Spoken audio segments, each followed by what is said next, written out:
आपने देखा कि वो बिहार में कुछ बच्चों ने टॉप किया जो इंटरमीडिएट के थे। वो लड़की थी, वो पॉलिटिकल साइंस को प्रोडिकल साइंस बोल रही थी। उसको यही नहीं मालूम था कि टोटल मार्क्स कितने होते हैं, और ना ही वो जो मेल स्टूडेंट था उसको साइंस के बारे में कोई आइडिया था, और वो जो मेल स्टूडेंट था उसको तो शायद 95% मार्क्स थे। इन शॉर्ट, जो आप बिहार में ये देख रहे हैं, ऐसा नहीं है कि बिहार शुरू से ऐसा था। इसी बिहार के डॉक्टर राजेंद्र प्रसाद थे। इसी बिहार ने ना जाने कितने कवि, ये बुद्ध की भूमि थी, ना जाने कितने साहित्यकार और बड़े बड़े बुद्धिजीवी दिए। लेकिन ये बात तो बिहार की रही, बात हो रही है उत्तर प्रदेश की। आप क्या समझते हैं कि उत्तर प्रदेश कुछ कम है बिहार से? यहां मैं शुरू से आप लोगों को बता रहा हूं कि लोग कहते हैं कि बिहार में जंगल राज, मैं कहता हूं कि उत्तर प्रदेश जंगल राज, गुंडा राज और ना जाने क्या क्या हो चुका है। अब उत्तर प्रदेश का आप देखिए, इसी रिलेशन में एक पब्लिक सर्विस कमीशन है, पब्लिक सर्विस कमीशन, जिससे छात्र सेलेक्ट होकर पीसीएस बनते हैं। पिछले 4 सालों में पब्लिक सर्विस कमीशन की क्या रेड मारी है सरकार ने, आप इसकी कल्पना नहीं कर सकते। आपको मालूम होगा कि एक ही शहर, एक ही इलाके के सारे कैंडिडेट किस तरह से सेलेक्ट किए गए, एक ही वोट बैंक के लोग कैसे सेलेक्ट किए गए। एक आपराधिक इतिहास वाले व्यक्ति को इसका चेयरमैन बना दिया गया, हाई कोर्ट ने संज्ञान लिया, और उसने अपनी खुलकर मनमानी की। अब पता नहीं ये खबरें सही हैं कि नहीं सही हैं। छात्रों से कहा गया कॉपियां ऐसे ही जमा कर दो। कम से कम वहां बिहार में तो जैसा भी हुआ हो, लेकिन यहां तो कॉपियां सादी जमा कर दी गई। सुनने में आया, कितना सही है ये नहीं कह सकते, लेकिन मुझसे ना जाने कितने लोगों ने बताया कि उनसे कहा गया कि सादी कॉपियां रोल नंबर लिखकर जमा कर दो।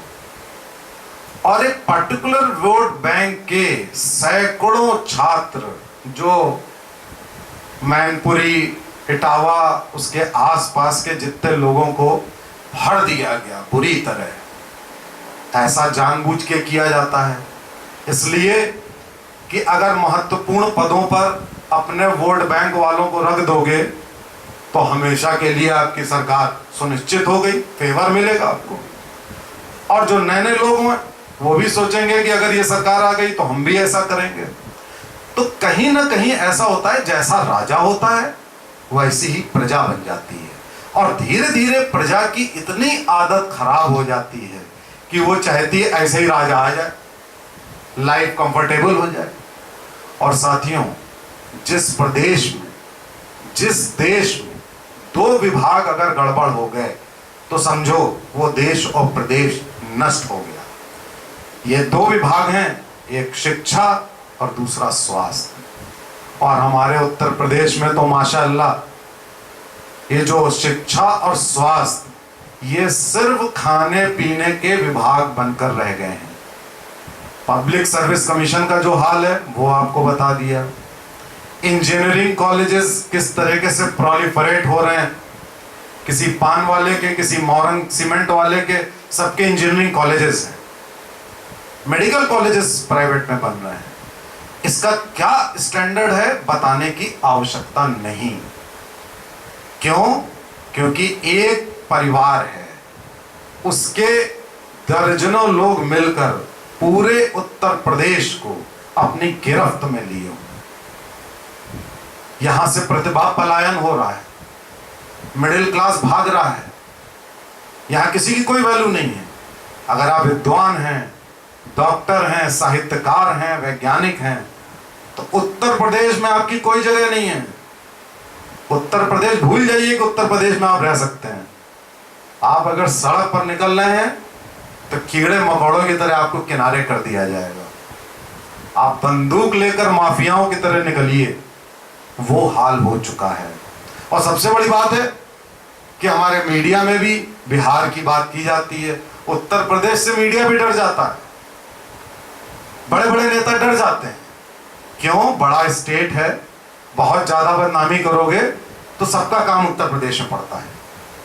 ले दे के डर के मारे कोई कुछ बोलता नहीं।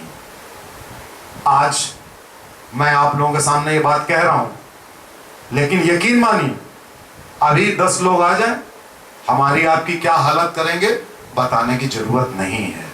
हो सकता है अब बच जाएं, क्योंकि चुनाव सामने आ रहा है, तो शायद सरकार को थोड़ी बहुत चुनाव के समय थोड़ा बहुत हो रहा है काम, थोड़े बहुत इस तरीके की बातें हो रही कि हमने ये किया, हमने वो किया, मेट्रो हाईवे बिल्कुल यूजलेस, कोई मतलब नहीं है। आप कहीं भी चले जाइए, आपका जीवन सुरक्षित नहीं है।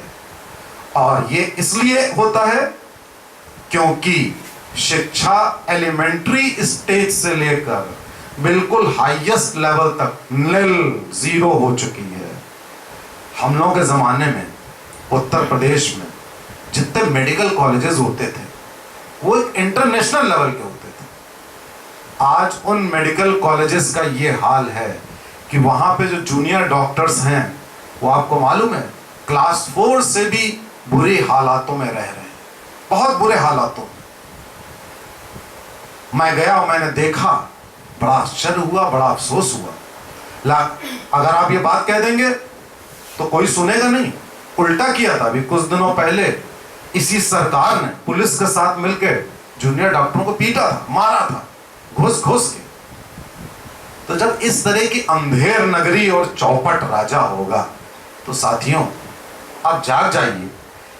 अगर मिडिल क्लास नहीं जागा, अगर मिडिल क्लास ने जाकर गांव में लोगों को नहीं बताया कि जो केंद्र की इतनी अच्छी पॉलिसीज आ रही हैं, फार्मर्स के इंश्योरेंस की आ रही हैं, जन धन योजना आ रही है, बेटी बचाओ बेटी पढ़ाओ योजना आ रही है, शिक्षा की योजना आ रही है, अगर आप ये ठीक से कम्युनिकेट करें तो कम से कम ये जो 20 साल से अदला बदली हो रही है इसका कुछ तो अंत हो। इसका अंत होने का नाम नहीं ले रहा है।